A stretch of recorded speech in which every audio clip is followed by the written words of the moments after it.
I am showing some very early footage from the first days of the development of my first point-and-click game and engine. What an empty world. Why'd you pull the lever and not the professor? Well, he is not so mobile, as you may have noticed.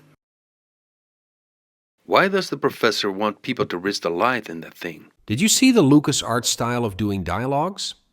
I intentionally chose that look and feel because I like the way the choices are presented.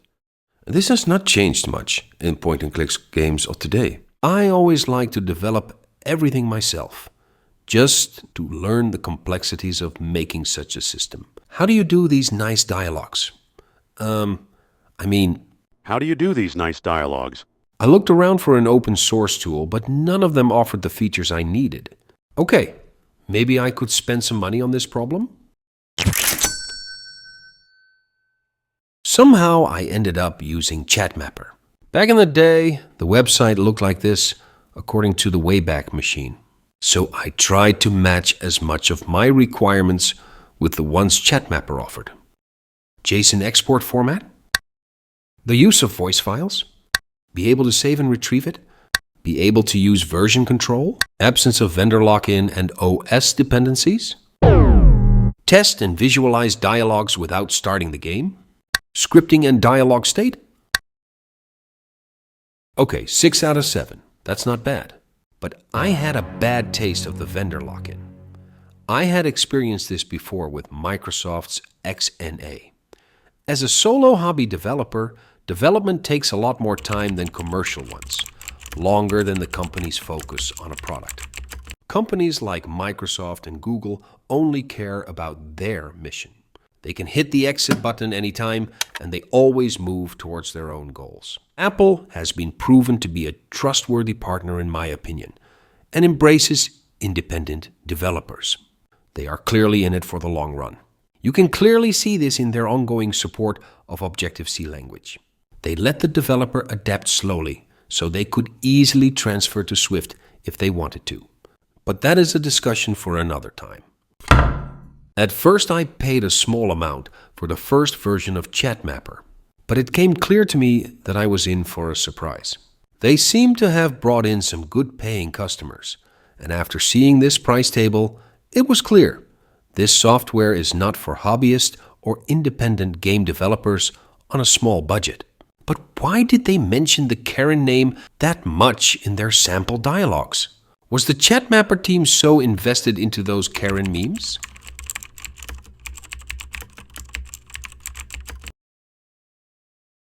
Another thing is that when I started using a Mac to use Xcode for developing iPad games, I was getting frustrated that I had to switch to a PC for the dialogues only. It slowed me down significantly. So after that experience, I thought, how hard can it be to make my own dialogue editor? Well, I thought, I need to practice my Angular skills. Why not make a dialogue editor with Bootstrap Twitter-style CSS? You cannot imagine it now, but Twitter was considered a cool app back in the days of 2012. And they shared their look and feel to the world. What you saw here is the current version of my dialogue editor. But during the Lost Adventures, it had a lot more features that I thought I needed. I could record dialogue in the browser dialogue and also playback. The spoken dialogue with an overlaid play button, as you can see here in this clip. Well, that's kind of a problem, sir. I will show this piece of dialogue as it is in the game. If you have an iPad or a Mac with Apple Silicon, you can download this from the App Store and play for free. Hello. I would like to enter the casino. Well, that's kind of a problem, sir. Well, what's the problem? It has something to do with the way you look, sir. In the game, it hides choices when there are none to be made. And I believe in other games it works just like that. Oh, I forgot. It is also possible to download and run it on an iPhone, although it plays much better on larger devices. The tool sped up my dialogue creating ability, but I had a lot of problems getting the audio quality right in the browser. And the browser audio recording did not allow me to select the high quality microphone, so I had to upload the wave one by one. This was a big drag on productivity, because then I had to record this separately, upload this WAV file, have it recognized with the rhubarb lip sync in a background process. And although it worked brilliantly, it is not how voice acting works. I discovered that doing voices in quick succession and in one take improves the real acting in voice acting.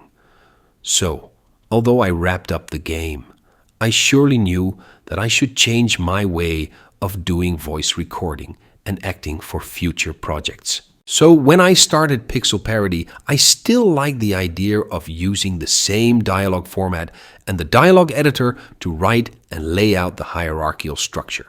So I stripped out the audio recording, animation, and playback features and upgraded the Angular version from 4 to 18. But after implementing some dialogues for Pixelparody, I still felt hamstrung, and I started looking for alternatives. I found myself writing dialogue more like a movie script, instead of immediately putting it into a dialogue node ready for playback. So I started looking for alternatives for the Chatmapper format. I heard of Twine as a very promising way to write interactive fiction, and I pondered if I could use this and somehow get it to work with my current implementation. Although I could pull it off, I did not want to write a lot of parsing code before it could show some results. Then I stumbled on YarnGdx as I was looking if someone who used this in a Libgdx project. But this project was a bit old, and I already found Inkle the same evening and was charmed by the great dialogue editor that just worked out of the box. I love the fact that the support is very good, and there are downloads for all possible operating systems on the planet. All I needed to find was a good library made in Java that supports most of the features that I was looking for. This library turned up to be Blade Ink, a library that I found very quickly after finding Inkle and Inky Editor. And what struck me the most was the easy sample code that was shown in the README. Okay, first I had to fix the spaghetti code that I ported from the Objective-C code I had written for the Lost Adventures. So, what did I do first, you might ask? I defined the interface that could steer the dialogues for both implementations, namely Chatmapper and Ink. I tried to boil down the most minimal interface I could get. A dialogue, even a monologue, has to start somewhere, so that should be possible. So that part is covered by the start with first dialogue method that both the Chatmapper and Ink implementation need to implement. Monologues happen quite often. It's a bit of a cliche in James Bond movies when the showdown with the villain arrives. I remember an old SNL skit that you should not do that. And for God's sake, whatever you do, don't tell him your plans. That's right, yeah. Now, we know you're dying to talk about it. I mean, you're proud of your plan, you've worked hard on it, and naturally you want to talk about it. Just don't talk about it to Bond. The most used method in a dialogue will be the advance to next dialogue method that accepts a chosen dialogue line. In case of Chatmapper, this is a numerical ID of a node in the hierarchy of all nodes. So that could be single nodes or a list of where the player can choose from as individual choices. Starting the dialogue is simply loading the whole story from the Ink file in its JSON form. The story in this Blade Ink library manages the progression of these changes in the narrative state much better than I surely did. Ink is a bit different as each choice contains some sort of path, and that is what I use to advance what is called the Ink story that manages the entire narrative. The dialogue component is the part that contains the scene to who-D stage that accepts the dialogue lines from the dialogue manager. For both the Chatmapper as Ink implementation, they use the same scene to D code to draw the dialogue lines. Let's see this in action once. This is some sort of fan parody of the upcoming game by Bunkworks that is called the Biggleboss Incident. I have learned that the voice is quite different. Oh, hi, you are new, I guess. Where is the old girl? Not that she was old, by the way. The only thing I know is that she always came in late. So they probably fired her. Forget about it, I'll find my own way. So what did this new format have in favor of the Chatmapper dialog node approach?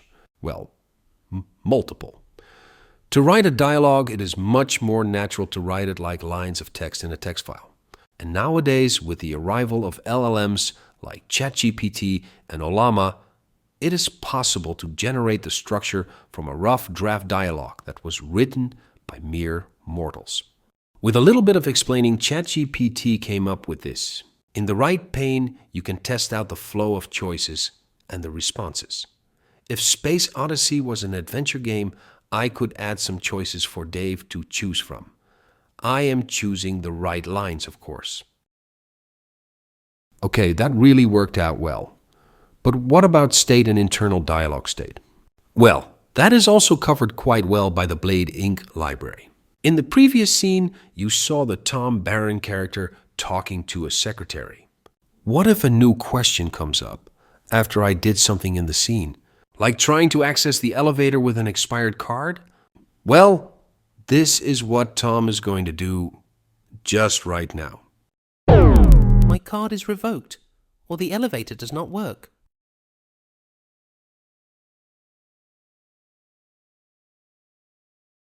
I don't seem to be able to use the elevator. Can you help me? I am sorry, Dave.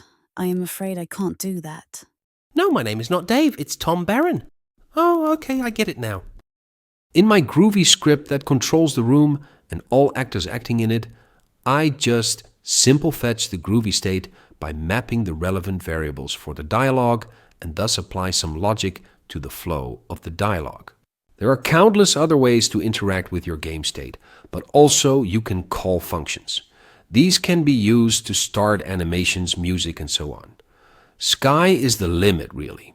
The last thing I want to note is that you can supply a lot of metadata to each spoken line, like who speaks the line, or in my case, the UID of the lip sync and wave file.